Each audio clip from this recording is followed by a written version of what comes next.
Hello everyone, welcome back to my YouTube channel. मेरा नाम है विपिन और आप देख रहे हैं life of Vipin tech. Red Hat company के लिए काम कर रहा हूं, जो कि सब्सिडरी है आईबीएम की। आज की वीडियो में हम लोग बात करेंगे कि प्रोग्रामिंग लैंग्वेजेस कितने टाइप की होती है और एक्चुअल में ये काम कैसे करती है। अभी तक आपको पिछली वीडियो से पता लग गया कि भाई डेवलपर्स कितने टाइप के होते हैं, क्या क्या उनके रोल्स होते हैं, हार्डवेयर क्या है, सॉफ्टवेयर क्या है, सॉफ्टवेयर की उनको जरूरत ही क्यों पड़ी। अगर आपने नहीं देखी अभी तक तो आई बटन्स में पूरी प्लेलिस्ट आ गई होगी और एक एक वीडियोस भी आने लग गई होगी। आप डेफिनेटली उनको चेकआउट करें। बट अभी बढ़ते हैं इस वीडियो की तरफ। तो प्रोग्रामिंग लैंग्वेज बेसिकली एक सिंटैक्स होता है, जो एक ब्रिज होता है between computer and the engineer.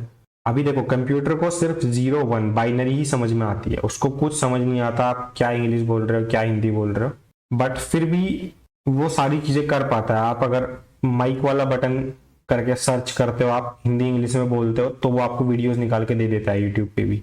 आप व्हाट्सएप पे माइक वाला बटन करके कुछ बोलते हो तो वो टाइप भी कर देता है। वो ये सब चीजें समझता है क्योंकि वो सब चीजें उसको कोड की गई है यूजिंग दीज प्रोग्रामिंग लैंग्वेजेस। तो in short, a programming language is a instruction which is design in a way कि ह्यूमंस उसको इजीली समझ पाए और वो उसके थ्रू कंप्यूटर को इंस्ट्रक्ट कर पाए। अभी हम लोग इंग्लिश सीखने जाते हैं तो हमको टेंस वगैरह सिखाए जाते हैं पहले। तो tense are the rules, these are the syntax, कि उनको यूज करके हम लोग भी इंग्लिश समझ पाए या फिर हम लोग भी इंग्लिश बोल पाए। तो टेंस जैसे इंग्लिश के लिए, इसी तरह से कंप्यूटर के लिए प्रोग्रामिंग लैंग्वेज आर टेंस, कि भाई इनको यूज करके कंप्यूटर भी समझ पाएगा कि हम क्या कहना चाह रहे हैं उससे। तो प्रोग्रामिंग लैंग्वेज को डिवाइड किया गया दो पार्ट में, लो लेवल लैंग्वेज और हाई लेवल लैंग्वेज। अब स्टार्टिंग में जब लैंग्वेजेस डेवलप की गई तो वो इस वे में की गई कि जब कंप्यूटर वगैरह की स्टार्टिंग हुई तो भाई टेक्नोलॉजी इतनी हाईटेक नहीं थी। तो उस टाइम के हिसाब से या उस टाइम में या पुराने टाइम में जो भी लैंग्वेजेस बनी उनको यूजुअली हम लोग लो लेवल बोलते हैं। इन शॉर्ट, ये वो लैंग्वेजेस है जो सिस्टम को तो जल्दी से समझ में आ जाती है क्योंकि वो स्टार्टिंग के टाइम पे डेवलप की गई थी, मतलब कोर टाइम पे डेवलप की गई थी और कोर अभी भी मशीन्स का वही होता है। तो अगर डेफिनेशन वाइज हम लोग इसको कंसिडर करें तो ये वो लैंग्वेजेस होती है जो मशीन इजीली समझ लेती है, बट ह्यूमंस के लिए थोड़ा डिफिकल्ट पड़ता है। अगर हम अपनी लैंग्वेज में बात करें तो भाई हिंदी तो बाद में आई थी, सबसे पहले संस्कृत आई थी, राइट।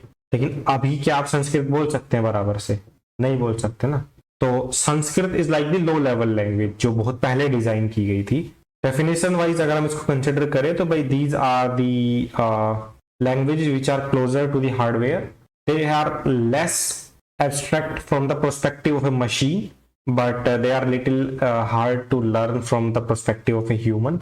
अब इनके बहुत से एडवांटेज अगर हम देखें तो भाई ये मशीन से ज़्यादा क्लोजर होती है तो फास्ट होती है। मेमोरी मैनेजमेंट इनका बहुत अच्छा होता है, कोई भी रिसोर्स वेस्ट नहीं होता इनमें। अभी मशीन्स को जल्दी समझ में आती है, इसका मतलब यही है कि वो बहुत जल्दी एग्जीक्यूट होगी compare to any high level language.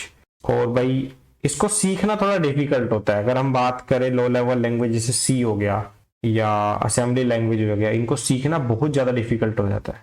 फिर these are the platform specific, कुछ में तो प्लेटफॉर्म भी फिक्स होता है कि भाई इस मशीन पे यही वर्जन या यही लैंग्वेज चलेगी, ऐसा कुछ भी होता है। तो they are designed in a way कि ये बहुत ऑप्टिमाइज्ड होती है बट हार्ड होती है सीखने के लिए। दूसरा जो कैटेगरी डिवाइड किया वो है हाई लेवल लैंग्वेज। नाम से समझ में आ रहा है हाई लेवल लैंग्वेज मतलब कुछ तो हाई है।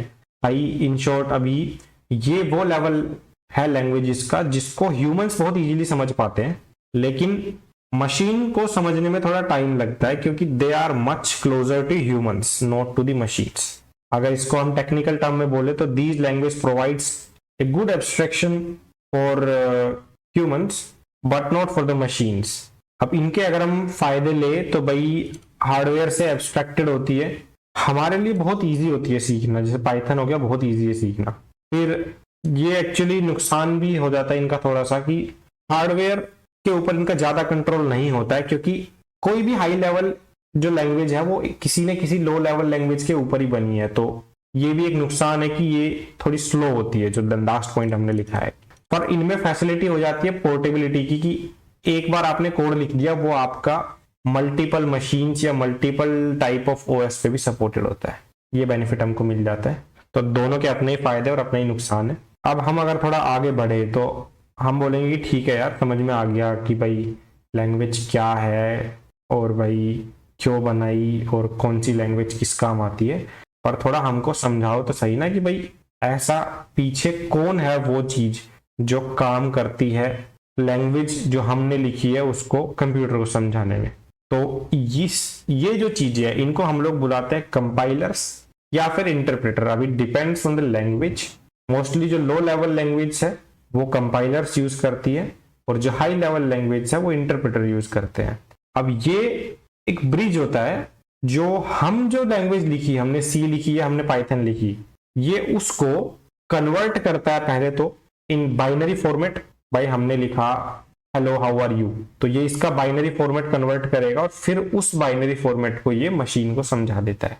This is a bridge, this is the actual bridge जो एक प्रोग्रामिंग लैंग्वेज को चलाता है। इन शॉर्ट कि भाई डेफिनेशन वाइज अगर हम समझे तो compiler and interpreters are the tools that translate any programming language to the machine. इसका बहुत बढ़िया हमने डायग्राम भी बना रखा है कि भाई ह्यूमन लिखता है हाय, आप हमने व्हाट्सएप पे, आपने यूट्यूब कमेंट में लिखा हेलो या नाइस एक्सप्लेनेशन। अब वो डायरेक्टली इंग्लिश नहीं जाता है, वो पहले बाइनरी में कन्वर्ट होता है 1010 में। ये काम इस कंपाइलर ने किया है, इस कंपाइलर ने इसको बाइनरी में कन्वर्ट कर दिया और फिर इसने गूगल के सर्वर को भेजा कि भाई ये भैया ये 010 बोल रहा है।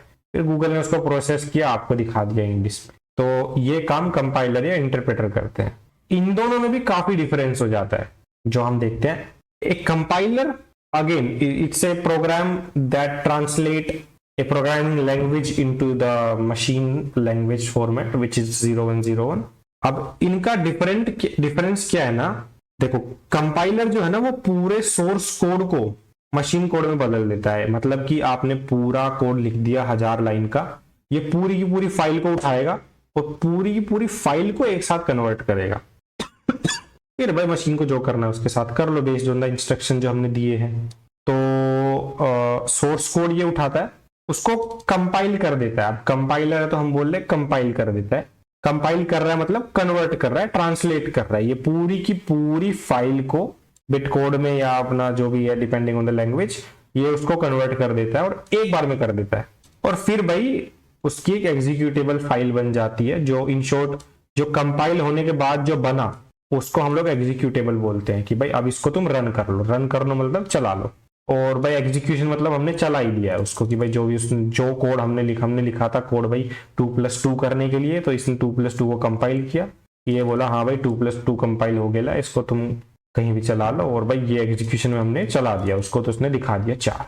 That is how a compiler work. अब इंटरप्रेटर भी काम तो भैया सेम कर रहा है, कन्वर्ट ये भी हमारी प्रोग्रामिंग लैंग्वेज को मशीन को ही कर रहा है। बट ये कैसे काम करता है, it executes the program line by line during the run time. अब इसका क्या मतलब हुआ, हमने 1000 लाइन का कोड लिखा, कंपाइलर ने क्या किया 1000 की 1000 एक साथ कंपाइल कर दी। लेकिन इंटरप्रेटर ने क्या किया, 1000 में से पहली लाइन उठाई, उसने पहली लाइन कंपाइल की। कंपाइल करने की जगह हम लोग यहाँ पे बोलते हैं इंटरप्रेट की। उसने पहली लाइन उठाई, पहली लाइन इंटरप्रेट की। हाँ भाई सही है, पहली लाइन में कोई दिक्कत नहीं है भैया, आगे बढ़ गया, दूसरी लाइन उठाई। इस तरह से ये 1000 की 1000 लाइंस को एक एक करके प्रोसेस करता है। ये डिफरेंस है कंपाइलर और इंटरप्रेटर में। अब इनकी वर्किंग अगर हम देखें तो भाई सोर्स कोड है जो कि सब में होता है। Usually low level language compiler use करती है और high level language interpreter use करती है। फिर भाई इसने इंटरप्रेट किया उसको, मतलब एक एक लाइन को उठाया और उसको ट्रांसलेट किया मशीनी लैंग्वेज में और कंप्यूटर को इंस्ट्रक्ट किया, और इसका तो डायरेक्ट एग्जीक्यूशन हो ही जाता है। तो this is the major difference जो एक कंपाइलर और इंटरप्रेटर में होता है कि भैया ये एक एक करके उठाता है इंटरप्रेटर, और कंपाइलर एक साथ पूरी फाइल रन करके कंपाइल कर देता है। And yes that's all for this lecture series. I hope you liked it. अगर आप यही वीडियो स्टार्टिंग से देख रहे हो तो पिछले वाले और वीडियो बना रखे वो चेकआउट करें। And that's all for this one. So if you like the video, feel free to hit the like button and subscribe to my channel. And thanks for watching.